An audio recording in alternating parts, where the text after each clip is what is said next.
Hey everyone, so thanks for watching the recording on this. And yeah, just really wanted to get into it because the California Purchase Agreement has definitely changed many times over and over and over again. So it's always good to do a recap and an updated video. So I'm going to try to make this video as quick as possible for those who are watching the recording or watching this on YouTube even. But this is how you write the California Purchase Agreement. So I'm going to go ahead and share my screen here. The biggest thing to start with is for those of you who are California Association of Realtor members, which to access these forms, you pretty much have to be, you're going to go to car.org. You'll click sign in. If you don't remember your sign in, there's ways to figure it out, but you'll log in here. You're going to go right over here to Transaction Center. Transaction Zip Form Edition, Access Zip Forms. It's going to load for a little bit here, and this button is going to turn orange or yellow or whatever you want to call it. You're going to continue. It'll take a while to load. I don't even know what this is. License agreement. Do you agree? Yes, I agree. That's a new one. Okay. I don't even know what that was about. Now, normally what you would do is you're going to go ahead and you're going to click new. Now, if you're doing a purchase, obviously you're going to do a new purchase. You can create templates that are associated with what you click. So if I click purchase and I'm in Northern California and I need the fire hardening disclosure or whatever it might be, I can have different disclosures that are automatically uploaded when I click new purchase. Same thing with listing. I've got the TDS, the SPQ, so many other things. So you would click purchase. Now, a little tip and trick for you is that I like to choose a client name. And I like to just go off of, so if I do Tom Smith here, I like to go off the client name. The reason why is if you end up having to write multiple offers, and I learned this back in 2021 when the market and the industry got crazy. I was writing multiple offers for multiple clients. It really helped for me to be able to put in here, the same information. If I did the file based on the address versus the client name, I just had to change things constantly. I was constantly creating a new file. So you're going to type it out, right? I'm going to do 123 Main Street, Roseville, California, 95678. You always do the county. And then the other one is you're going to do the assessor's parcel number, which is usually a very long number. The rest of this stuff, in my opinion, I leave blank. You can, of course, have a certain trigger that if you put, the year, it triggers the lead-based paint disclosure, whatever it might be. You're gonna want to add parties, so the buyer's agent and their first, last name, and their email address. When you do it, though, you want to add the email address here. And you're going to also put it here under signing representative. First name, last name, email address. The reason why is when you're ready to sign the document, so you're going to come here to documents, and you go to sign the California Purchase Agreement. It'll auto-populate with that person's information in the email. If you don't, it doesn't do that. So sometimes it'll prompt a message saying start a new workflow. I don't fully understand what that is, to be brutally honest. And so I just want everyone to realize and make sure that they understand. And sorry, I'm going to close some of these windows and tabs just to make sure that the recording doesn't get messed up here. Hey, Adrian. Yes, so this is the California Residential Purchase Agreement. You're going to come down here. This is a big one that I see people all the time miss, and that they don't check the box buyer.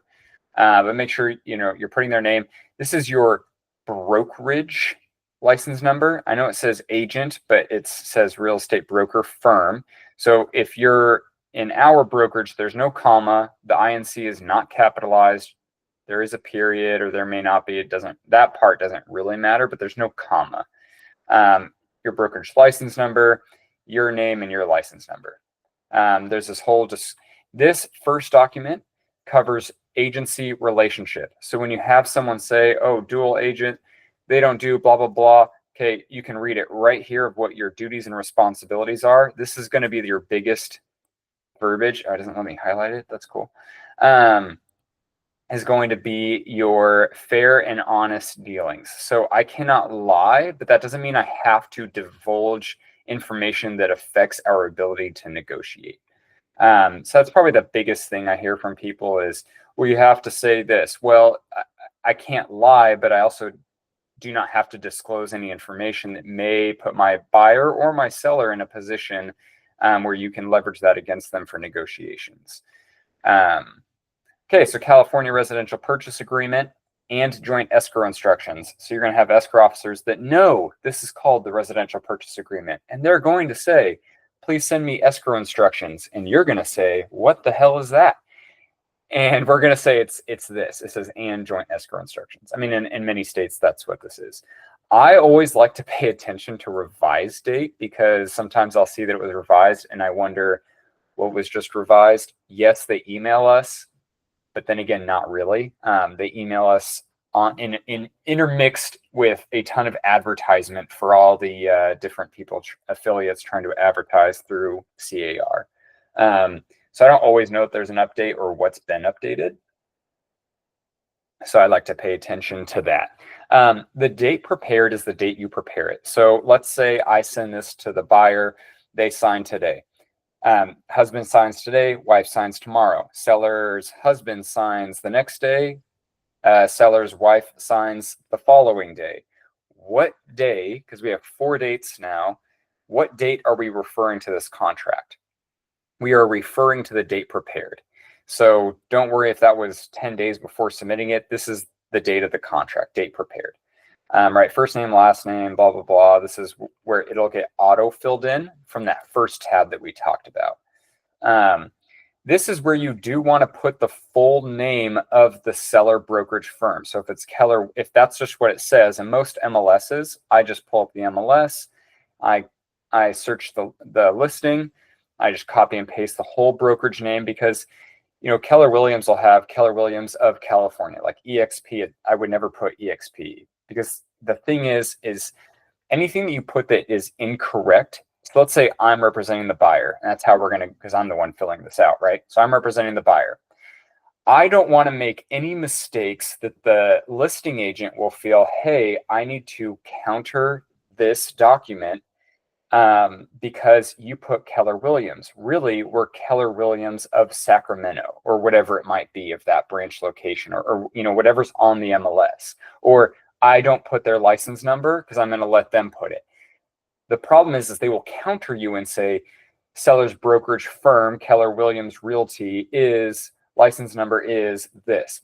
Problem with the counter offer is if they get another offer from when they sent that to me accepting it, they could cancel my agreement. I want them to accept my offer before any other offers are at play because now we just lost our ability to negotiate. What do I mean? I have had times where I submitted an offer to someone where there was a mistake. They sent me a counter offer. I said, hey, they're countering us this. My clients were at work and could not answer their phone until their lunch break. By lunch, I get an email. Hey, we just got another offer. That counter offer is null and void. Please disregard it. We're going to be sending out a new counter offer. I'm like, damn it. You know, we had to go up in purchase price because I made that mistake. So make sure you don't make simple mistakes. And that's why you should be watching this video and constantly reminding yourself that I need to get this information correct. There's going to be a few things that I'm going to point out in this video that I see a lot of people make very simple mistakes. Sometimes Google stops recording, so I'm just going to keep an eye on that. And so I'm going to point out a few simple mistakes that you will see, especially in California, people countering you. Even doesn't matter what area in California, it's the same thing. So the seller, it'll automatically check this. If I click the buyer, it'll automatically check this. So then we're going to go right into this. So purchase price, you're going to put that here. Close of escrow date. This is where most people need to be calling the listing agent to say, what is the seller looking for? You know, if I want a specific date, maybe I'm going to put that. The problem is if I'm working with a lender and the lender says, I need 21 days to close and it's Friday and they don't accept my offer until Monday, but I was planning on giving the 21 days being a specific date, I just lost 4 days for the loan officer. So be very careful when picking a specific date. There will be times when you do that. Usually for me, it's when it's over 30 days or over 21 days, and that's when the seller is moving out. So I'm going to put that date. So let's say they're like, hey, 34 days from now, the seller's moving out, and that date is this. That's why I would put that date versus days after acceptance. Okay, expiration of offer. This is where you would put when the offer expires. Now, I get this question a lot. What happens if the offer expires, but my client is still interested? There's something still called, and the language is later in the contract, meeting of the minds. So if the seller accepts this offer, even though it expires, and my buyer decides to continue to move forward and put in their initial deposit with escrow, that means that they are acting as if this is an accepted offer. But obviously they can say, no, even though you signed this, my offer's expired, I'm going to be submitting a new offer, or it doesn't count, right?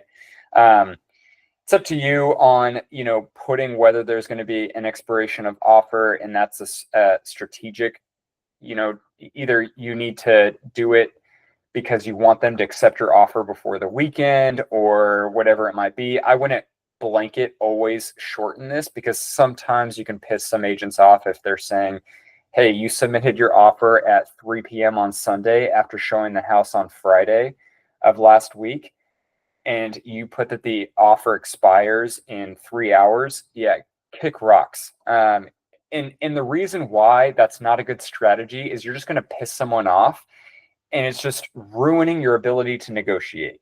So be aware of that, right? There are times to make it a quick expiration. If the house goes on the market Wednesday, I'm going to put that it expires Friday.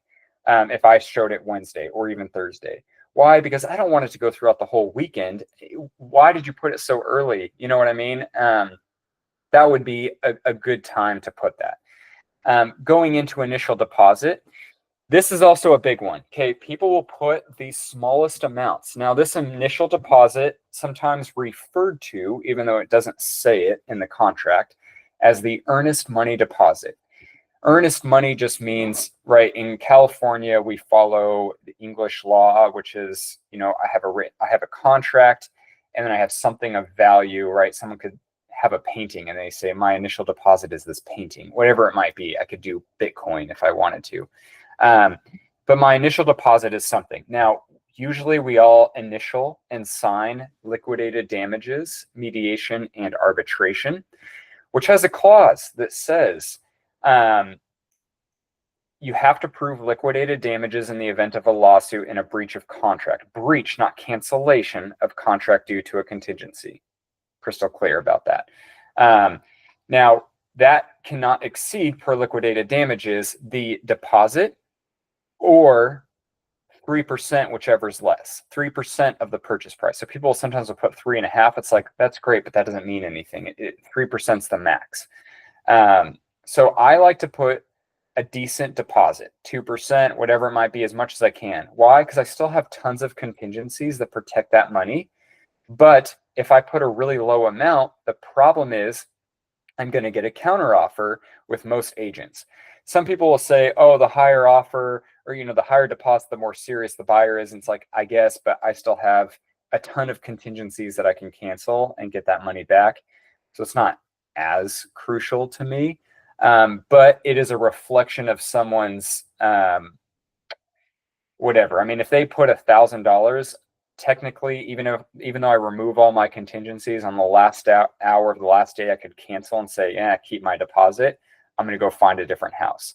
If you have a buyer who cannot make up their mind on a house, why would you coach them into putting a less initial deposit? Is my is what I'm going to say. Because a lot of times you kind of have to feel out the client. You want them to be in it for this house or not. If they don't want this house, fine, then let's just not even offer. That's my opinion. I like to type buyer's choice. I leave it at within 3 business days. Now, if the contract at times does not say business days, it's referring to calendar days. If it just says 3 days, it's calendar days. Business days, right? So they accept my offer on Saturday. It's not due, Monday or Tuesday. It's Monday, Tuesday, due Wednesday. But buyer's choice. Now, once again, negotiation standpoint, buyer, we want them to give us credits or fix things. Or if your lender starts to mess up and we're delayed, or you mess up and forget to, don't disclose something to the lender and now we're delayed, I need to be able to have room to negotiate. So if you delay putting in this deposit, you've screwed up our ability to negotiate. And it's not like this money is up for grabs. We have so many contingencies that we can use to cancel the contract and get your money back. So make this like day one, you're dropping this off. Okay. I like to do buyer's choice. Obviously there should be, right, an apostrophe, but buyer's choice. Why? Because it naturally says after acceptance by wire transfer. A wire transfer costs like $40 or so. And unfortunately, I've had some very rude escrow officers who are like, nope, contract says wire. I don't want them dropping off a personal check. Can they drop off a personal check? Yes. Does it make a difference? No. Does it take longer? No. So I put buyer's choice now because just not every time is someone rude, but sometimes they are. Okay. Increased deposit. This comes into play when someone has a house to sell. So if I have no money, because I'm pulling all my money from my equity, I can't put $10,000. I'm going to put how much I have. How much do you have, borrower? I've got $500 after I've paid for the appraisal, inspections, and all of that. Okay, $500, increased deposit upon removal of all contingencies, and I might type in, sale of buyer's property. Okay. I would put that just so that they don't freak out and they're like, why are you only putting $500? Right? That you could cancel at any point and you're just losing $500. No deal. But then it makes sense if I put that. Okay. This is loan amount. So loan amount, it'll auto calculate the percentage. Sometimes I like to put not to exceed. So I would talk with the lender, and there's a strategy behind this. If it's the weekend, right? So I showed the house Friday, I submitted my offer Friday night, and I put, right, so that's early enough that they should accept my offer. I want them to accept my offer before Monday, because let's say I put 6.5%. I talked to the lender, they're like, oh yeah, we're going to get 6 to 6.25. I'm going to put 6.5, not to exceed. Why? Because if they accept my offer Monday and delay and rate, the market is all to shit and rates jump up, the problem is, let me make sure it's still recording. The problem is, hey guys, because you took so long, we need to now either contract or renegotiate something because rates jumped up. So thank you for that.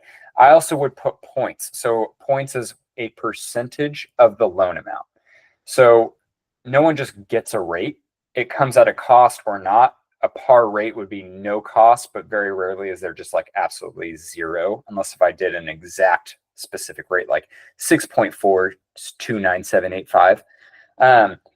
So sometimes I'll put 1 point or I'll put, 2 points, but that'd be a percentage. Like it costs $8,000 to get 6.5. So it's important to put something, because technically they could get less than 6.5. And if I don't put points, then it's like, well, yeah, technically they can get 6.5, but it costs them $8,000. So I don't even want it to cost them $4,000. So I'm going to put 1 point if you choose to put this stuff. Obviously there's FHA stuff, VA, make sure you're choosing the correct loan type. If this is a bank statement loan or an investor DSCR loan, there can be a conventional, I'm just buying this as an investment property, but a DSCR loan is a little different. Make sure you're putting that. Other DSCR, bank statement, ITIN loan. Why? Because those are called non-QM. They're not conventional loans. And it can be easy if this ever had to go to mediation, arbitration, or court, and they're proving liquidated damages, they can say, because this has happened to me, kind of, they can say, hey, you disclosed that this was conventional, but it was a bank statement. That's not conventional. We would have never accepted your offer because we would have known that you could not close in 21 days with that particular loan. And it changed how we do things, right? So just make sure you're disclosing that properly. Once again, if they're buying it as an investment property, it can be conventional. There's a difference between conventional investment and DSCR investment. Same thing. I need to choose secondary or investment.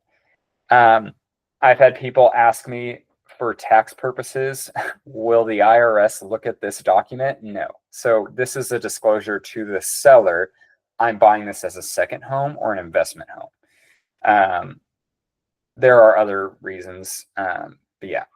Okay, seller credits, if any, to the buyer. So this is where I'm going to put whatever credit I want. It used to be that I had to type out this whole language, which got really obnoxious, and I'd have to put language that says towards closing costs. Okay, seller credit to be applied to closing costs. So I don't need to type out anything. You will have some lenders and underwriters who are not familiar with this because remember, they're underwriting usually for the nation, underwriters. And so make sure that if a lender says, hey, I need you to put together an addendum saying that credit goes towards closing costs, say, no, just show the underwriter that this language was added to our contract and it's right there. That's all you have to say. Underwriters go, oh, okay, thank you. Okay, additional financing terms. This is where you might type out something. Just so you know, if you type something, but it's pre-typed out somewhere else, what you typed supersedes it. So if you say, oh no, but the contract says this, if you typed it, so be very careful typing anything. And I'm seeing people type things that are already mentioned in the contract. And the thing is, if you try to pull, oh, this is what the contract says, nope, you typed this, it supersedes what's written in the contract, what's pre-typed in the contract. So just be very careful of that. Okay. Actually, this form is old. That's funny. It now says, so let's go back.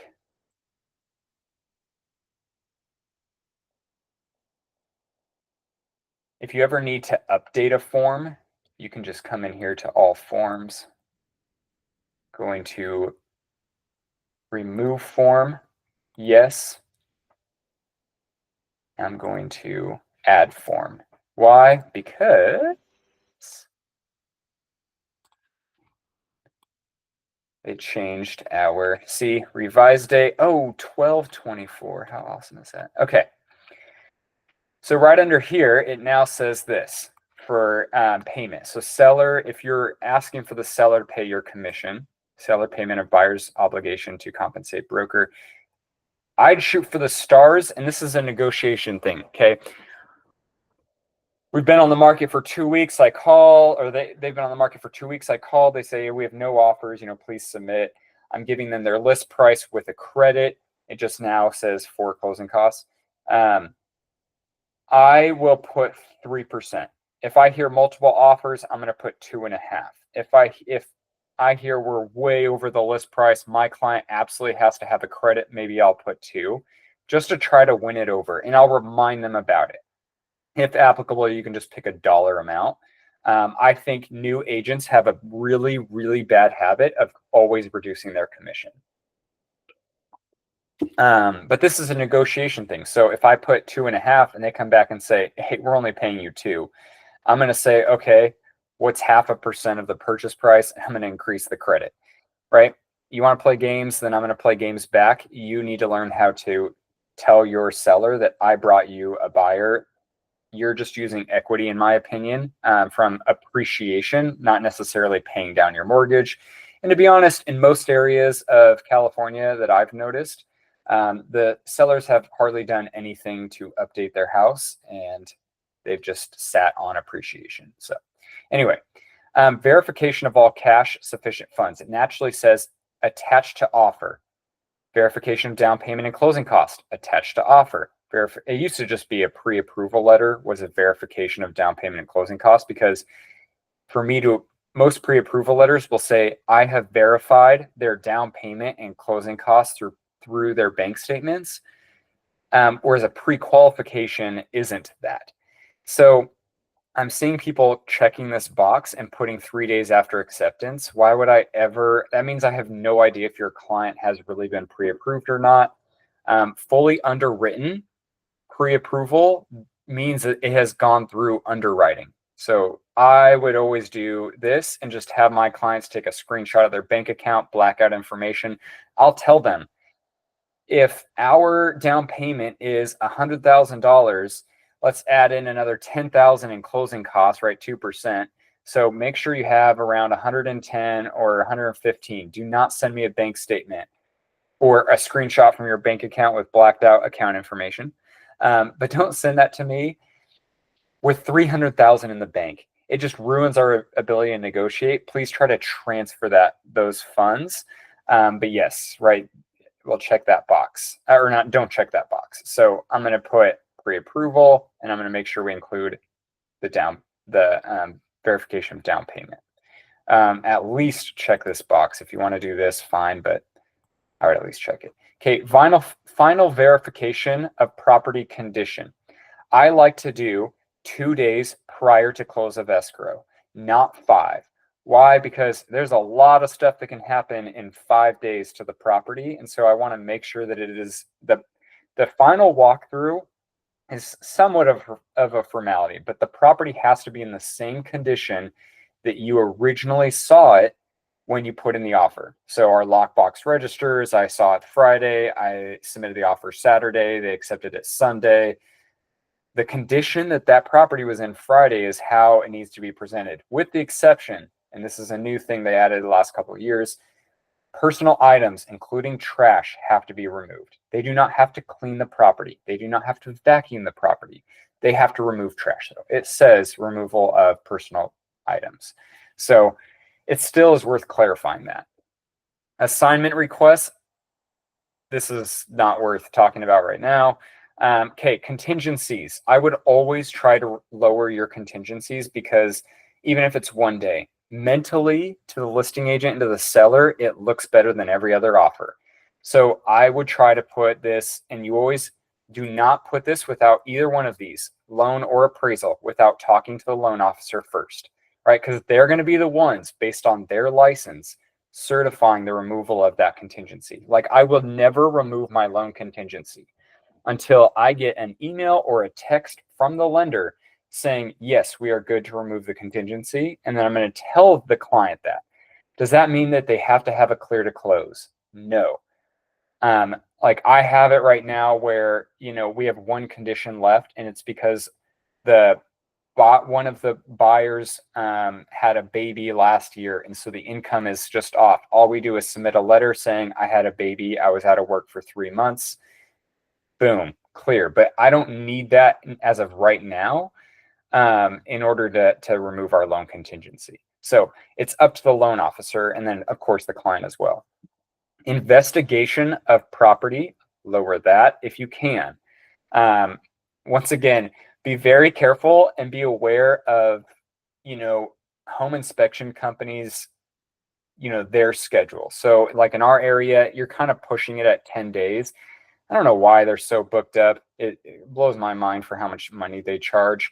So I might put 14 days, and I'll tell them, like, hey, I'm going to do it as fast as we possibly can. I just have noticed lately that they're really booked up.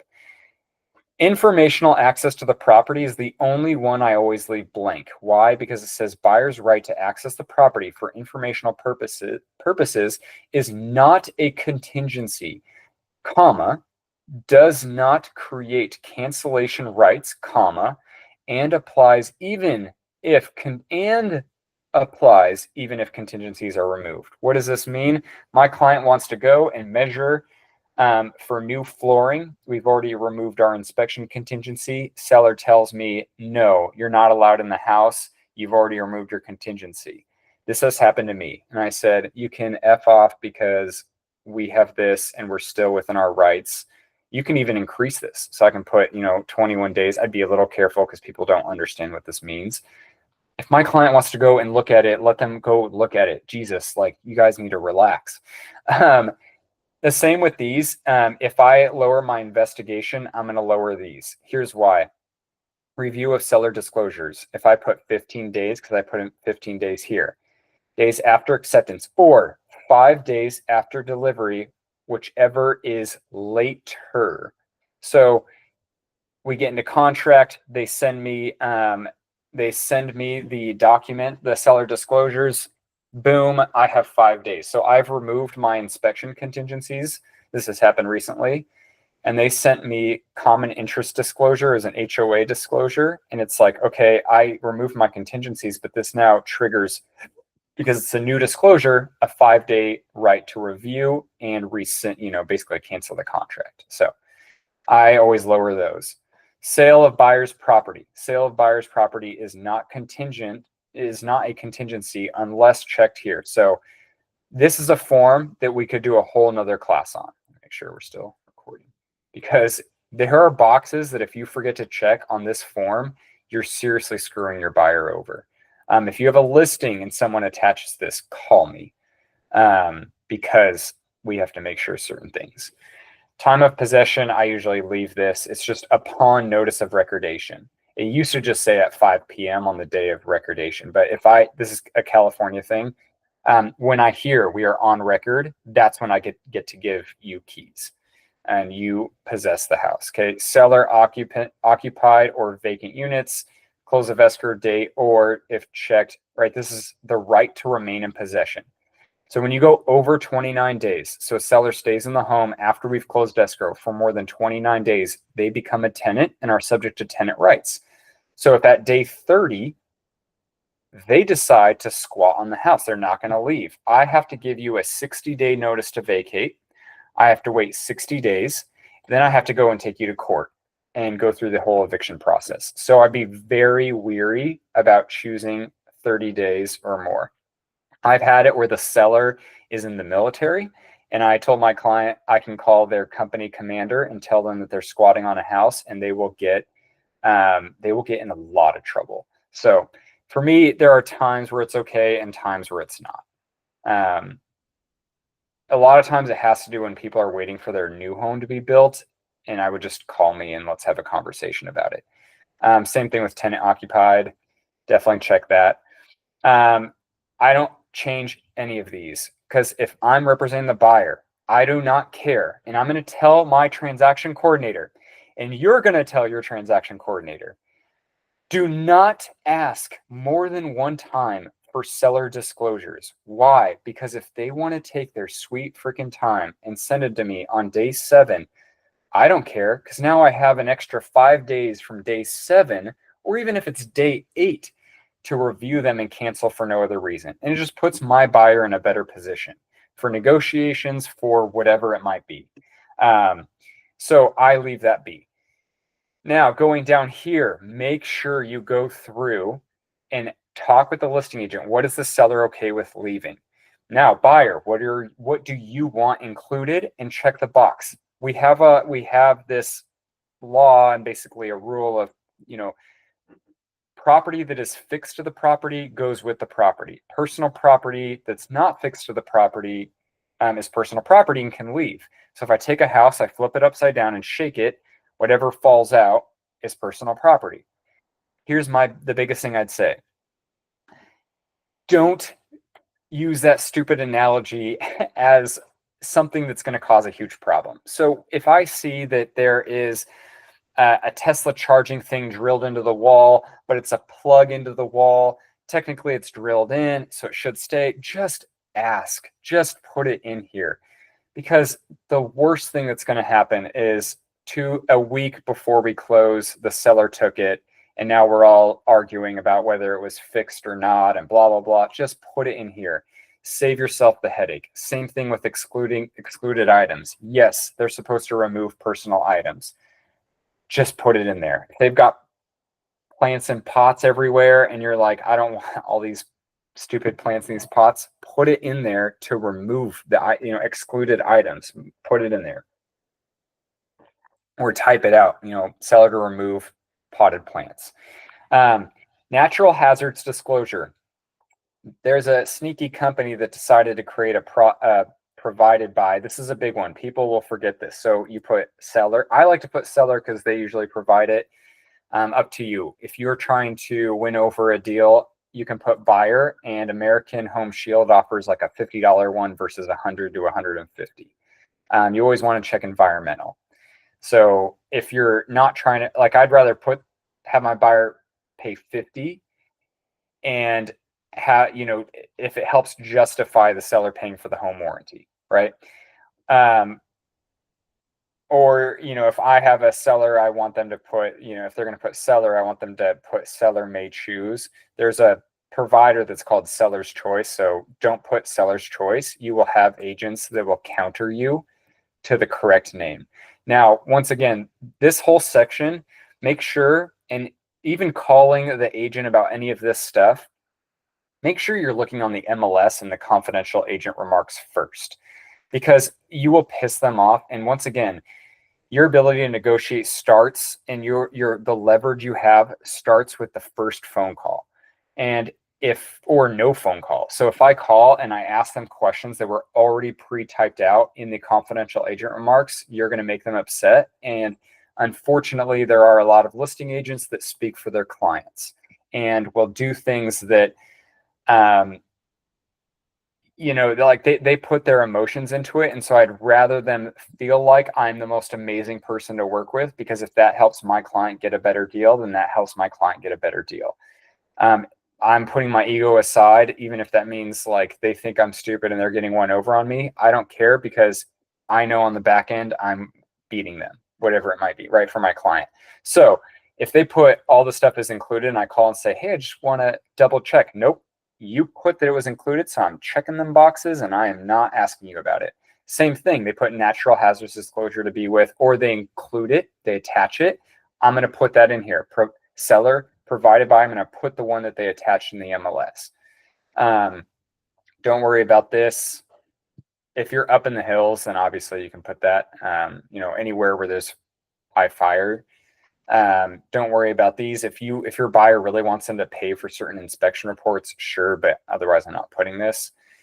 This is the only one I will put. Smoke alarms, carbon monoxide detector, water heater, bracing. I will always, in my opinion, put the seller, because you can't, like, even conventional loans, the appraiser will call this out. This is like this government retrofit. That's pretty much what this is. So government required point of sale inspections and reports is only relevant in the cities of Berkeley, Davis, and one other place in California. It has to do usually with like low flow shower heads and low flow toilets and, water conservation fixtures. And you have to pay someone from the city to come and do an inspection, but do not put this. Now, I get it. If I put the seller to pay for a government required point of sale inspection, and there are no government required point of sale inspections, who pays for it? No one, because there is no government required. Common sense, right? Well, common sense is not very common, and people will counter you and say, no, there's no government required point of sale. You got to remove this. I'm sending you a counter. And now, once again, we're playing the waiting game if another offer could come in. So do not put this. This is like a big one I keep seeing experienced agents put. Stop putting this. Escrow fees. I like to put 50-50 split. People will put each to pay their own. Make sure you're putting the escrow holder. Once again, this is where I will talk to the listing agent. And if they have typed it out, then I'll put what they typed out. If I see a preliminary title report provided by Fidelity Title, that means that they're using Fidelity Title. Otherwise, I will call them. If a property's been sitting for a while, maybe you could choose your own. To me, it's not making a big difference. If the escrow officer or title officer is messing up and causing the transaction to delay, it puts the ball in our court for any negotiations, because the seller chose it. So the seller chose it. Otherwise, I don't really care. Why am I going to bat for my escrow and title company? Just for them to possibly be the one that makes a mistake. I'd rather the seller choose, in my opinion, because if they start messing up, then I can say, hey, you're delaying the transaction, we want per diem or whatever. Owner's title insurance. So it does now say, if different from escrow holder, which in Southern California will always be different than escrow holder. But up to you on what you want to pick. Just know it's anywhere from $1,000 to like $2,000. It is an optional thing, however, not recommended. Like our brokerage, you'd have to sign basically a disclaimer saying that you're going against the recommendation of the broker to have owner's title insurance policy. There's reasons why. We can talk in a whole nother class. County transfer taxes. There's always county transfer taxes. There are not always city transfer taxes. So on the phone call, if you don't know, I would ask about it. Otherwise, you could type, if you're going to put it, I would type if applicable, but I'd be very cautious about it. Why? Because even if I put if applicable, I'll still get agents saying, I want to send you a counter offer. Once again, if there's no city transfer taxes, guess how much the seller pays in city transfer taxes? 0. So it doesn't matter. But once again, I don't want them to send me a counter offer.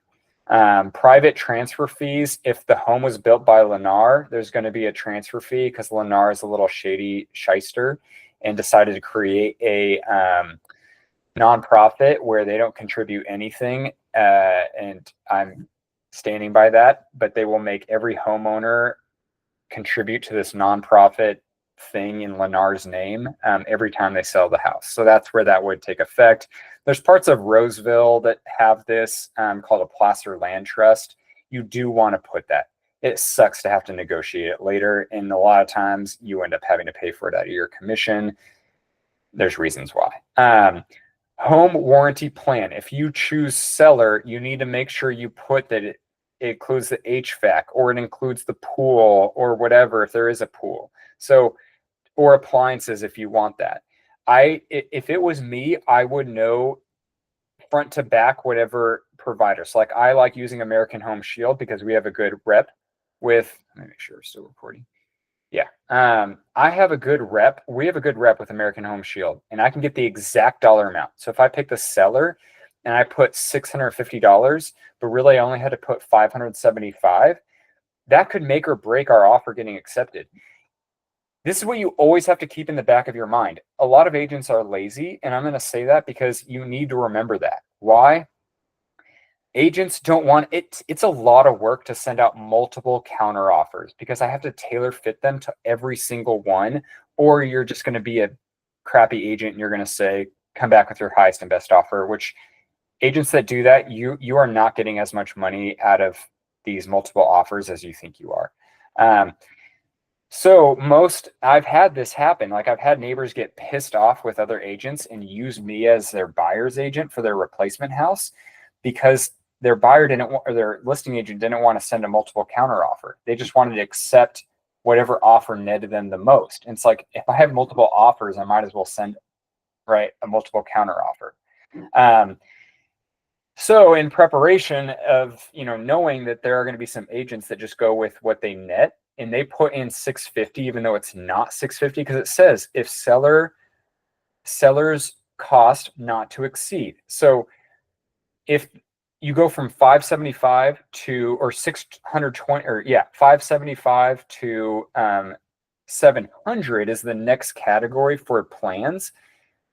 I need to put 575, if that makes sense. So even though it's, hey, you don't have to pay 650, you're only paying 575. Well, no, I mean, that's not how they're going to look at it. So just be aware of that.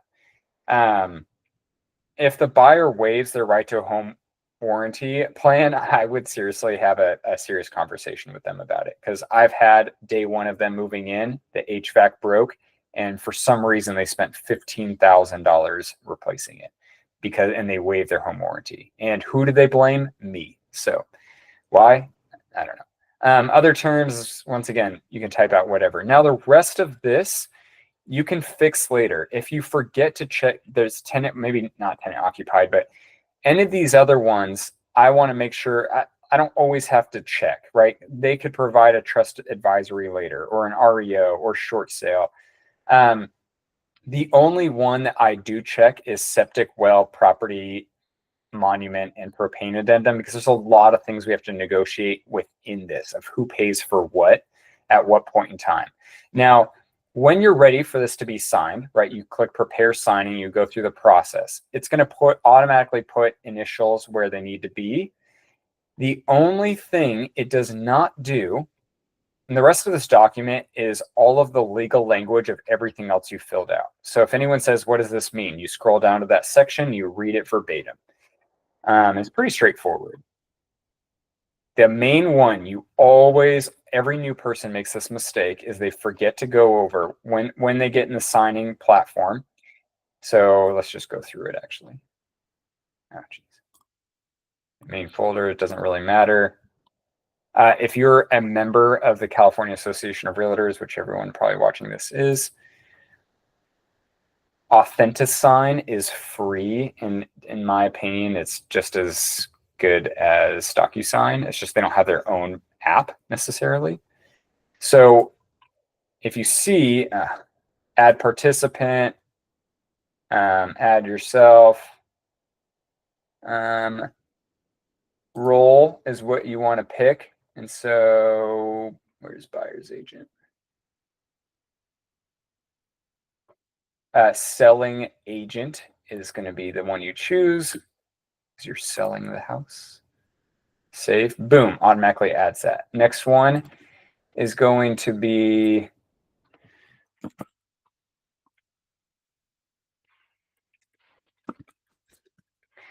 this, and we're going to put buyer one. Save. Boom. Okay, got that in there, and it has the date. The main one that we're going to scroll all the way down for, because it automatically will put what you need, and everyone makes this mistake, or not everyone, but a lot of new people, is that when someone's signing, it immediately skips all this. So it doesn't like prompt them to read it or scroll. So if I tap my initial here, it immediately skips to the next initial versus allowing them to scroll through the document. They may have, or they did not change this, is this page here. Just go to the page that has 3 different initials, and it's liquidated damages, arbitration. Okay, you need to click it and click that it is required. Why? Because it will just skip over it. So what'll happen is they click initial, and it skips this whole page and goes here, and it zooms in. So it's not like it's, I don't know, it's not the best feature that they have. So click that, and then it's going to skip. If it's not required, it'll skip it and just go here. And so you will get a counter every time. Hey, we need to make sure that we initial these, these fields here. So that's the only thing. And then you'll hit next and send. So hopefully this quick video, when it's completed, by the way, you don't want to come over here. And I get people that do this to me, and it drives me crazy. Do not click this and click email send, because it's really hard to open the document, like almost impossible, and download it and send it to my client. Click save as a PDF, click download, or save as a PDF, whatever, download, and then upload it to an email. Hopefully that makes sense, and that's really it.